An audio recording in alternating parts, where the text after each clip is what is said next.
नमस्कार, लेक्सिटी न्युजमा तपाईंलाई स्वागत छ। अब अहिलेसम्म प्राप्त खबरहरू सुन्नुहोस्। अब समाचार विस्तारमा सुन्नुहोस्। प्रमुख प्रतिपक्ष दल नेकपा एमाले बिहिबारको राष्ट्रिय सभाको बैठक अवरोध गरेको छ। त्रिभुवन अन्तर्राष्ट्रिय विमानस्थलबाट भएको सुन तस्करी प्रकरणबारे सरकारको तर्फबाट यथार्थ जवाफ आउनुपर्ने र त्यसमा उच्चस्तरीय छानबिन आयोग बनाउनुपर्ने माग गर्दै एमालेका राष्ट्रिय सभाका सांसदहरूले बैठक अवरुद्ध गरेका हुन्। साउन 3 गते राजस्व अनुसन्धान विभागको टोलीले त्रिभुवन अन्तर्राष्ट्रिय विमानस्थलबाट बाहिरिँदै गर्दा झण्डै 100 किलो तस्करीको सुन समातेको थियो। यसैमा एमाले छानबिन समिति बनाउन माग गरेको हो। एमाले यही विषयलाई लिएर प्रतिनिधि सभाको बैठक पनि अवरुद्ध गर्दै आइरहेको छ। सुन प्रकरणबारे उच्चस्तरीय आयोग गठन गर्न माग गर्दै एमालेका राष्ट्रिय सभाका सांसदहरू आफ्नो सिटबाट उठेर उभिएपछि राष्ट्रिय सभाका अध्यक्ष गणेश तिमिल सिन्हाले उनीहरूलाई पटक पटक बस्न आग्रह गरेका थिए। तर एमालेका सांसदहरूले बस्न नमानेपछि अर्को बैठक साउन 22 गते 1:01 बस्ने गरी स्थगित भएको छ। सुन प्रकरणमा अहिलेसम्म 18 जना पक्राउ परे पनि सुन कसले ल्याएको हो भन्ने मुख्य व्यक्ति भने पक्राउ परेका छैनन्। नेपाली कांग्रेसका नेता डाक्टर शेखर कोइरालाले 100 किलो सुन तस्करी प्रकरणमा प्रधानमन्त्री पुष्पकमल दाहालको संलग्नता रहेको हुन सक्ने आशंका व्यक्त गरेका छन्। बिहिबार काठमाडौँमा आयोजित एक कार्यक्रमलाई सम्बोधन गर्दै नेता कोइरालाले राजस्व अनुसन्धान विभाग मात्रै संलग्न गराई सुन तस्करी प्रकरणको अनुसन्धान गर्नु र नेपाल प्रहरीलाई बाहिर राख्नुले आशंका उब्जिएको बताएका हुन्। सुन समातिएको हप्ता दिन अघिसम्म प्रधानमन्त्री दाहालको स्वकीय रहेका नवराज ढुङ्गानालाई राजस्व अनुसन्धानको प्रमुख बनाउनु र सुन तस्करी अनुसन्धानमा नेपाल प्रहरीको केन्द्रीय अनुसन्धान ब्युरो सीआईबीलाई सहभागी नगराउनुले प्रधानमन्त्रीमाथि आशंका उब्जिएको बताए। उनले प्रहरीलाई अनुसन्धानमा संलग्न नगराई राजस्व अनुसन्धान विभाग मात्रै संलग्न गराउनुको कारण सञ्चार माध्यमहरूले खोज्नुपर्ने बताएका छन्। नेता कोइरालाले सुन तस्करी प्रकरणको अनुसन्धान चल्दै गर्दा अरूको प्रकरण निस्कने र सुन तस्करी प्रकरणबारे भइरहेको अनुसन्धान ओझेलमा पर्ने दावी गरे। उनले भुटानी शरणार्थी र ललिता निवास जग्गा प्रकरण अहिले सुन प्रकरणपछि सेलाएको बताएका छन्।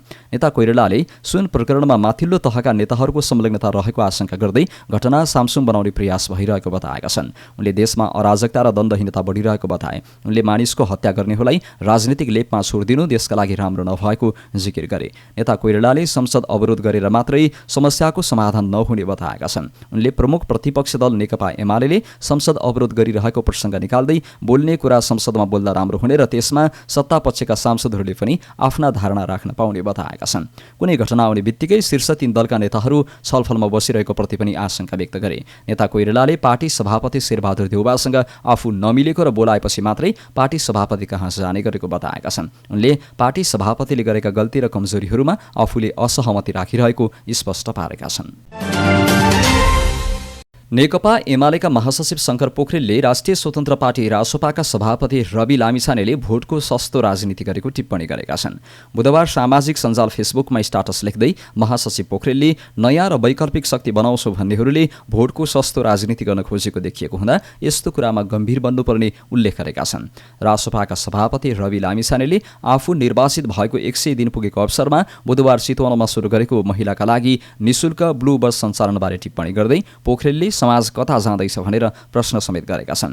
सामाजिक विभेद अन्त्य गर्न विगतमा महत्त्वपूर्ण भूमिका खेलेको चितवनमा यो कदमले सकारात्मक सन्देश नदिने जिकिर गर्दै महासचिव पोखरेलले लेखेका छन्, नयाँ र वैकल्पिक शक्ति बनाउँछौ भन्नेहरूले गर्न खोजेको काममा रूपान्तरणकारी सोच र योजना देखिनुपर्दछ। हरेक कामबाट भविष्यको सुन्दर दृश्य देखिनुपर्दछ। तर स्वतन्त्र पार्टीका अध्यक्षको अहिलेको कामले भोटको सस्तो राजनीति गर्न खोजेको देखियो, उनले भनेका छन्। नेकपा माओवादी केन्द्रको केन्द्रीय कमिटिको बिहिबारको बैठक सुरु भएको छ। काठमाडौँको प्रज्ञा प्रतिष्ठानमा बुधबारबाट सुरु भएको बैठक 5 दिनसम्म चल्नेछ। आजको बैठकमा माओवादी केन्द्रका अध्यक्ष एवं प्रधानमन्त्री पुष्पकमल दाहालले राजनीतिक प्रतिवेदन पेश गर्ने बताइएको छ। बुधबारको बैठकबाटै केन्द्रीय सदस्यहरूले विविध विषयमा आफ्ना धारणा राख्न सुरु गरिसकेका छन्। केन्द्रीय कमिटिको बुधबारको बैठकमा 18 जना सदस्यहरूले धारणा राखेका थिए।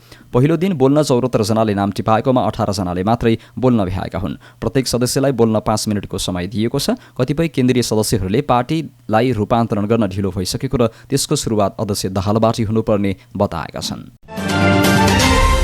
संवैधानिक परिषदको बैठक बिहीबार साँझ 5 बजे बस्दैछ। गत मंगलबार बसेको बैठकले प्रधान न्यायाधीश नियुक्ति तथा अन्य संवैधानिक निकायमा रिक्त पदपूर्तिको लागि कुनै निर्णय गर्न नसकेपछि बिहीबार पुनः बैठक बस्न लागेको हो। मंगलबार प्रधान न्यायाधीशको नाम सिफारिस गर्न भनेर बसेको बैठक नाममा प्रवेश नै नगरी स्थगित भएको थियो। साउन 20 गते अर्थात् शनिबारदेखि प्रधान न्यायाधीश पद रिक्त हुँदैछ। उमेर हदका कारण प्रधान न्यायाधीश हरिकृष्ण कार्की अनिवार्य अवकाशमा जाने भएकाले न्यायालय फेरि कायम मुकायमले चलाउने अवस्था बनेको छ। संवैधानिक परिषदले प्रधान न्यायाधीश सिफारिस गरेपछि पनि संसदीय सुनवाईको प्रक्रियासहित नियुक्त हुन समय लाग्नेछ।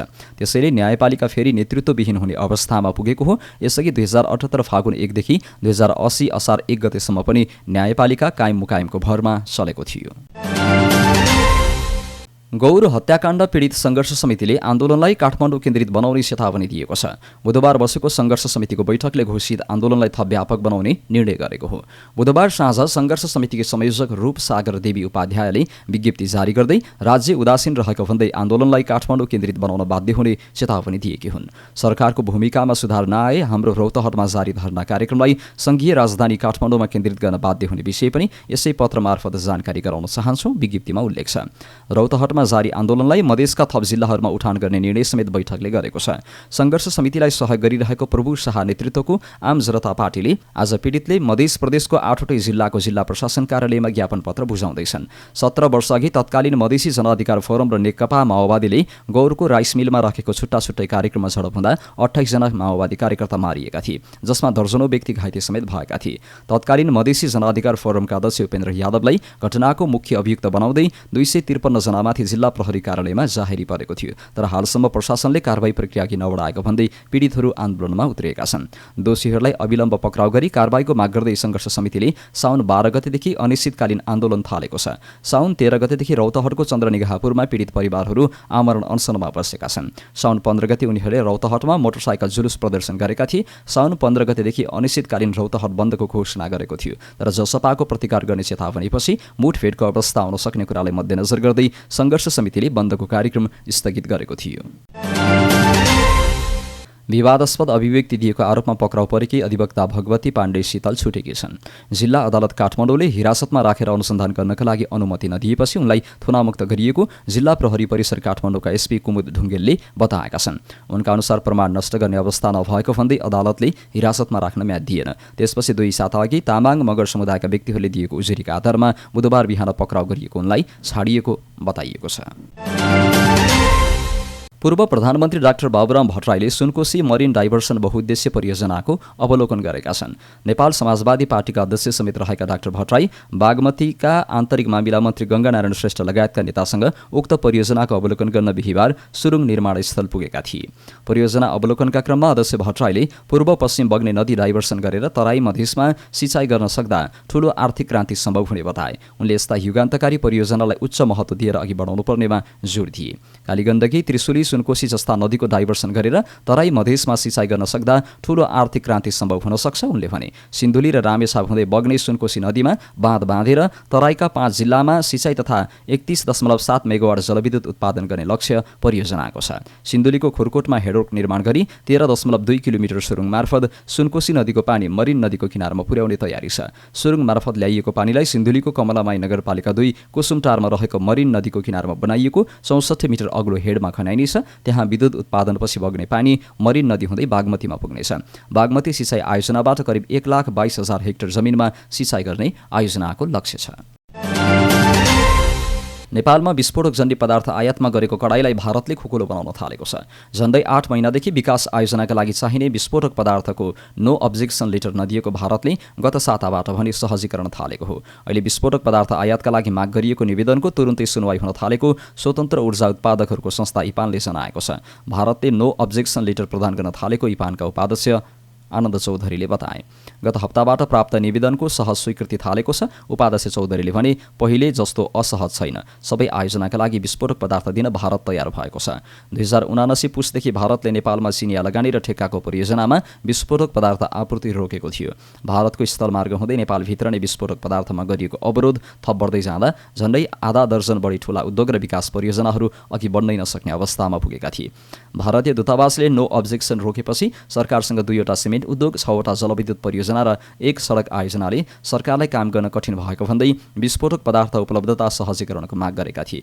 78 मेगावाट क्षमताको सान्जेन जलविद्युत परियोजना, 140 मेगावाटको तनहुँ जलविद्युत आयोजना, 121 मेगावाट क्षमताको माथिल्लो त्रिशुली र 120 मेगावाटको लाङटाङ भोटेकोशी जलविद्युत परियोजनाको काम प्रभावित भएको भन्दै गृह र रक्षा मन्त्रालय हुँदै प्रधानमन्त्रीको ध्यानाकर्षण गराएका थिए।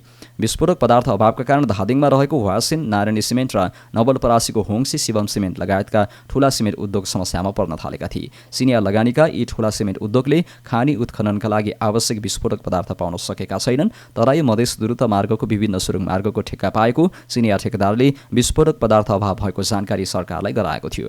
नेपाल आयात भएको विस्फोटक पदार्थको दुरुपयोग भएको आरोप लगाउँदै भारतले विस्फोटक पदार्थ रोक्दा राष्ट्रिय गौरवको परियोजना काठमाडौँ, तराई मधेस द्रुत मार्ग, सिमेन्ट उद्योग र जलविद्युतका परियोजनाहरू प्रभावित भएका थिए। भारतबाट खरिद गरिने वा तेस्रो मुलुकबाट भारतको स्थल मार्ग हुँदै विस्फोटक पदार्थ नेपाल ल्याउन नेपाल स्थित भारतीय दूतावासबाट नो अब्जेक्सन लेटर लिनुपर्छ।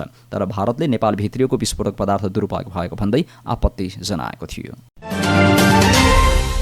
राष्ट्रिय स्वतन्त्र पार्टीको केन्द्रीय समितिको बैठक आज बोलाइएको छ। अपराह्न 4 बजे बस्ने गरी केन्द्रीय समितिको बैठक बोलाइएको छ। अनुशासन एवं आचरण सम्बन्धी नियमावलीमाथि छलफलका लागि बैठक ढाकिएको महामन्त्री मुकुल ढकालले जानकारी दिए।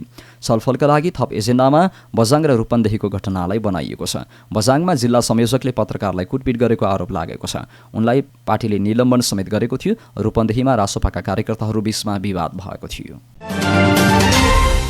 विद्युत उत्पादन कम्पनी VUCL को प्रमुख कार्यकारी अधिकृत CEOमा बखत बहादुर शाही नियुक्त भएका छन्। VUCL को बिहिबार बिहान बसेको सञ्चालक समितिको बैठकले प्रमुख कार्यकारी अधिकृतमा दैलेखका शाहीलाई CEO नियुक्त गरेको हो। उनको नियुक्तिसँगै प्रदेश पूर्वाधार विकास प्राधिकरण लुम्बिनीका प्रमुख कार्यकारी अधिकृत CEO छविराज पोखरेलले नियुक्तिका लागि गरेको प्रयास असफल भएको छ। विद्युत विकास विभागका महानिर्देशक चिरञ्जीवी चरौट नेतृत्वको छनौट समितिका एक सदस्यका अनुसार समितिले गरेको सिफारिसका आधारमा शाही नियुक्त भएका हुन्। पोखरेललाई नियुक्त गर्न दबाव थियो। अन्तर्वार्ता कार्ययोजना प्रस्तुतिमा उहाँ कमजोर देखिनुभयो। ती सदस्यले भने जलविद्युत विकास तथा लगानी कम्पनी HIDCL मा पनि काम गरेकाले उहाँले आफू बढी योग्य दावी गर्नुभएको थियो। तर उहाँको विवादास्पद छविका कारण समेत समस्या भयो। शाही र पोखरेलसँगै देवेन्द्र केसी, नरेन्द्र सिंह भण्डारी र रणबहादुर थापा र राजु श्रेष्ठ अन्तिम प्रतिस्पर्धामा रहेका थिए। नेपाल क्रसर तथा खानी उद्योग व्यवसाय महासंघले तत्काल कानून बमोजिम दर्ता भएका उद्योगहरू नवीकरण गरी सञ्चालन गर्ने वातावरण बनाउन माग गरेको छ। नेपाल सरकारबाट कानून बमोजिम दर्ता भई इजाजत लिई सञ्चालनमा रहेका क्रसर, खानी तथा बालुवा उद्योगहरू नवीकरण गरी सञ्चालन गर्ने वातावरण बनाउन माग गरेको हो। महासंघले लामो समयदेखि सरकारबाट कानून बमोजिम दर्ता भई इजाजत लिई सञ्चालनमा रहेका क्रसर, खानी तथा बालुवा उद्योगहरू नवीकरण नभएसम्म क्रसर उद्योगहरू बन्द गरिरहेको छ। नेपाल शिक्षक महासंघले शिक्षा विज्ञान तथा प्रविधि मन्त्रालयसँग विगतमा भएका सहमतिका विषय विद्यालय शिक्षा सम्बन्धी विधेयकमा समेटिनुपर्ने बताएको छ। महासंघले राहत शिक्षक, साविक उच्च माध्यमिक विद्यालय शिक्षक, बालकक्षा, अस्थायी करार, विशेष शिक्षा, प्राविधिक धार, शिक्षण सिकाइ अनुदान, संस्थागत विद्यालयका शिक्षक लगायतका विषयमा ध्यानाकर्षण गराउँदै आएको छ। नेपाल सरकारको साउन 16 गतेको मन्त्री परिषदको बैठकले उक्त विधेयक स्वीकृत गरी संघीय संसदमा पेश गर्ने निर्णय गरेको छ भने विधेयक सार्वजनिक भएको छैन। महासंघका अध्यक्ष कमला तुलाधर र महासचिव लक्ष्मी किशोर सुवेदीले बुधबार जारी गरेको विज्ञप्तिमा मस्यौदामा आफूहरूसँग भएका सहमति र माग सम्बोधन हुनुपर्ने उल्लेख गरिएको छ। नेकपा माओवादी केन्द्रका प्रवक्ता कृष्ण बहादुर महराले सुन तस्करी प्रकरणमा आफ्नो संलग्नता नरहेको दोहोर्याएका छन्। बिहिबार बिहान सामाजिक सञ्जालमा लेखेर महराले सुन तस्करी प्रकरणमा आफ्नो संलग्नता नभएको विषय अगाडि नै प्रश्न पारिसकेको भन्दै थप स्पष्ट पार्न चाहेको बताएका छन्। उनले आफ्नो भनी सञ्चार माध्यममा आएको मोबाइल नम्बर पनि आफ्नो नरहेको र त्यो नम्बर प्रयोग नै नगरेको प्रष्टीकरण दिएका छन्। उनले आवश्यक परे छानबिनमा सघाउने भन्दै भ्रममा नपर्न समेत आग्रह गरेका छन्। अब अन्तर्राष्ट्रिय खबर। अमेरिकी पूर्व राष्ट्रपति डोनाल्ड ट्रम्पले आफू विरुद्ध लगाइएका आरोपप्रति आक्रोश व्यक्त गरेका छन्। वाशिंटन DC अदालतमा सुनवाईका लागि उपस्थित हुनुअघि ट्रम्पले आफू विरुद्धका आरोपहरू आगामी वर्ष हुने चुनाव लक्षित रहेको भन्दै बाइडेन प्रशासनले नैतिक धरातल गुमाइसकेको बताएका छन्। न्यू जर्सी गल्फ क्लबमा समर्थकहरूबीच बोल्दै उनले आफूप्रतिको बढ्दो विश्वासबाट विपक्षीहरू अहिले अत्तालिएको जिकिर समेत गरे। आफूले न्यू जर्सीमा अभूतपूर्व समर्थन पाएको भन्दै उनले आफ्ना विरोधीहरूलाई यसै गरी जवाफ दिँदै जानुपर्ने बताएका छन्। चीनले 18 वर्षभन्दा कम उमेरका किशोर किशोरी तथा बालबालिकाहरूका लागि स्मार्टफोन लगायतका उपकरणको प्रयोगमा सीमा तोक्ने भएको छ। इन्टरनेटको बढ्दो प्रयोगका लतका कारण बालबालिकाहरूको रचनात्मक क्षमतामा ह्रास आएको भन्दै चीनको साइबर स्पेस प्रशासनले यस्तो तयारी गरेको हो। उसले स्मार्टफोन उत्पादकहरूलाई माइनर मोडसहितका उपकरण बनाउन निर्देशन दिएको छ। साइबर स्पेस प्रशासनले 16 देखि 18 वर्ष उमेर समूहका किशोर किशोरीहरूलाई दिनमा 2 घण्टा मात्रै स्मार्टफोनमा पहुँच दिने प्रस्ताव गरेको छ। अन्तमा खेल खबर। अस्ट्रेलिया र न्युजिल्यान्डमा जारी फिफा महिला विश्वकप फुटबलमा बिहिबारबाट समूह चरणका खेल सकिँदैछन्। समूह एचका अन्तिम खेलहरूमा बिहिबार जर्मनी र दक्षिण कोरिया भिड्दा मोरोक्कोले कोलम्बियासँग खेल्नेछ। अहिलेसम्म कोलम्बियाको 6 अङ्क छ भने जर्मनी र मोरोक्कोको 3-3 अङ्क छ। दक्षिण कोरियाले अङ्क जोड्न सकेको छैन। लेग सिटी न्युज अहिलेलाई यही सकिएको छ। हाम्रो प्रस्तुति तपाईँलाई कस्तो लागिरहेको छ र तपाईँ हामीलाई कहाँबाट हेर्दै हुनुहुन्छ कमेन्टमा उल्लेख गर्न नभुल्नुहोला। ताजा समाचारको लागि हाम्रो च्यानल सब्स्क्राइब गर्न नभुल्नुहोला।